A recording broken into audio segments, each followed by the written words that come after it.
जय हिंद फ्रेंड्स, नमस्कार। आज हम मनोविज्ञान के वीडियो में कुछ संप्रदाय, कुछ सिद्धांत व कुछ महत्वपूर्ण बिंदुओं को पढ़ेंगे। ये बहुत ही महत्वपूर्ण वीडियो है क्योंकि हमने सारे सिद्धांत, सारे संप्रदाय जो बहुत महत्वपूर्ण है, जहाँ से परीक्षा में प्रश्न पूछे जाते हैं, उनको एक ही वीडियो में शामिल कर लिया है ताकि आपको एक साथ एक जगह सारी चीज़ें मिल जाए और आप आराम से याद रख सकते हो। क्योंकि परीक्षा में कभी कभी उन सिद्धांतों के विस्तार की जगह उनके नाम भी पूछ लिए जाते हैं, तो हमें उनके नाम भी याद रहना बहुत ज़रूरी है, जिनको हमने एक साथ एक ही वीडियो में शामिल किया हुआ है। तो आप इन्हें ध्यान से देखें, पूरा पढ़ें। शुरू करते हैं हम वृद्धि एवं विकास के सिद्धांत। मनोलैंगिक विकास का सिद्धांत किसने दिया? फ्रायड ने।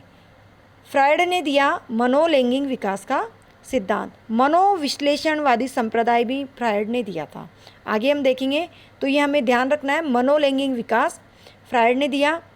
संज्ञानात्मक विकास सिद्धांत जीन पियाजे ने दिया। बहुत ही महत्वपूर्ण है, यहाँ से निश्चित रूप से परीक्षा में प्रश्न पूछा जाता है। संज्ञानात्मक विकास का सिद्धांत, इस सिद्धांत को हम आगे चलकर विस्तार से देखेंगे, विस्तार से पढ़ेंगे।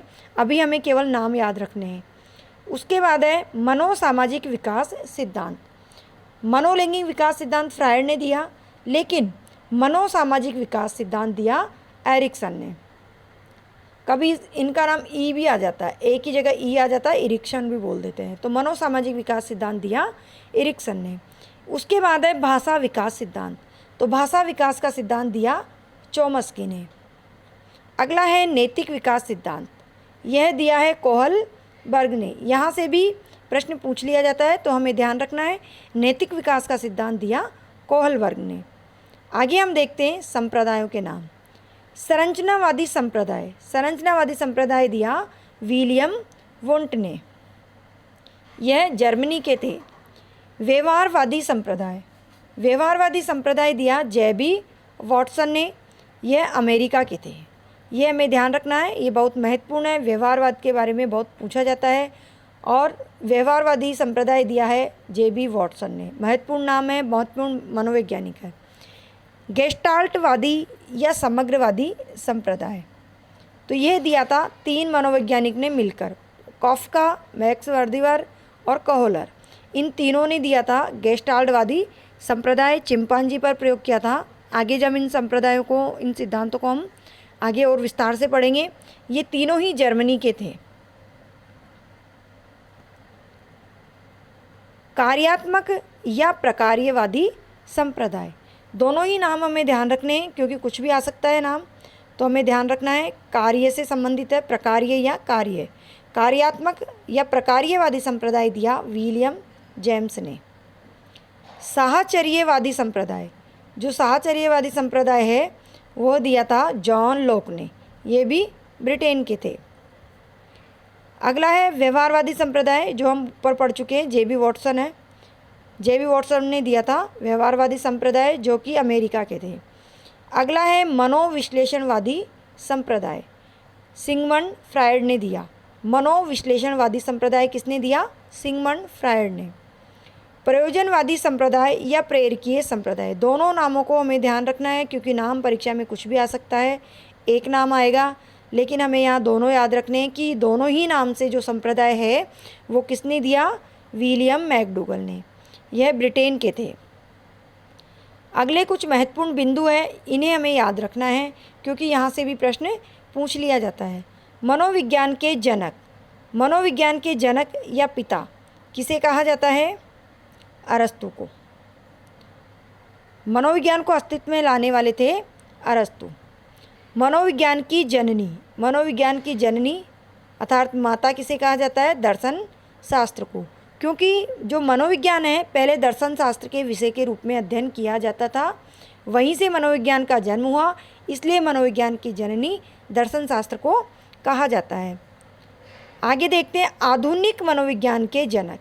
यहाँ हमें इन अंतर को ध्यान रखना है। ऊपर पूछा मनोविज्ञान का जनक, तो आएगा अरस्तु।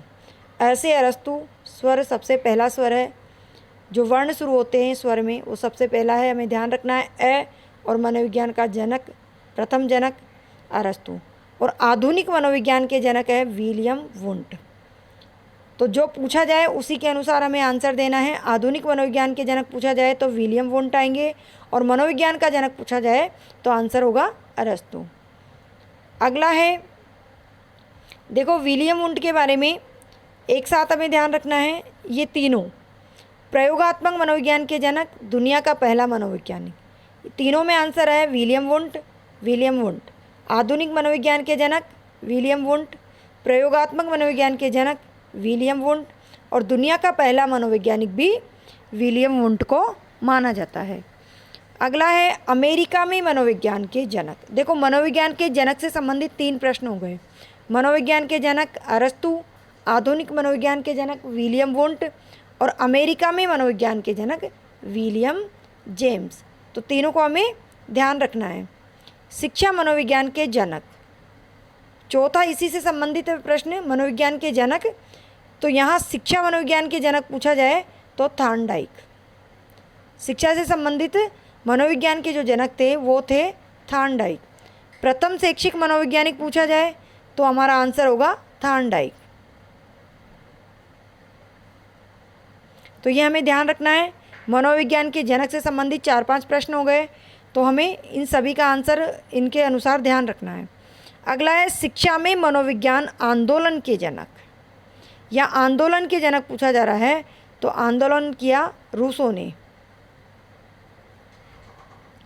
आधुनिक शिक्षा के जनक, आधुनिक शिक्षा के जनक, वहाँ था आधुनिक मनोविज्ञान के जनक और शैक्षिक मनोवैज्ञानिक। तो इन सभी प्रश्नों को ध्यान से पढ़ें और ध्यान दें कि किसका प्रश्न आंसर क्या है। तो आधुनिक शिक्षा के जनक थे G.A. स्टीफर। अब आगे देखते हैं हम मनोविश्लेषणवाद के जनक। तो मनोविश्लेषणवाद के जनक थे फ्रायड। मनोविश्लेषणवादी सिद्धांत भी फ्रायड ने ही दिया था, तो इस जनक भी फ्रायड को माना जाता है। लेकिन अब हमें ध्यान देना है विश्लेषणवाद के जनक। ऊपर मनोविश्लेषणवाद है जबकि नीचे विश्लेषणवाद के जनक पूछा है, तो इसका आंसर आएगा कार्ल युंग। ये फ्रायड के शिष्य थे और फ्रायड के शिष्य इन्होंने दिया विश्लेषणवाद के जनक। विश्लेषणवाद दिया इन्होंने, इसलिए इन्हें विश्लेषणवाद के जनक कहा गया। और नव विश्लेषणवाद का शिष्य, नव विश्लेषणवाद शिष्य नहीं है, शिष्य ये ऊपर से लिखा गया है। नव विश्लेषणवाद किसने दिया? इरिक्सन ने। तो नव विश्लेषणवाद के जनक कहा गया इरिक्सन को। बाल अपराध के जनक सीजर लोम्ब्रोसो। बाल अपराध के जनक किसे कहा गया? सीजर लोम्ब्रोसो को। इसके बाद अंतिम है विकासात्मक मनोवैज्ञानिक। कौन थे? जीन प्याजे। तो इन सभी को हमें याद रखना है। एक बार में कभी याद नहीं होता है, 2-3 बार आप वीडियो को देखिए, निश्चित रूप से आपको सभी संप्रदाय सिद्धांत और जो ये महत्वपूर्ण बिंदु है वो याद हो जाएंगे। अगर वीडियो पसंद आया हो तो प्लीज़ वीडियो को लाइक करें, शेयर करें और चैनल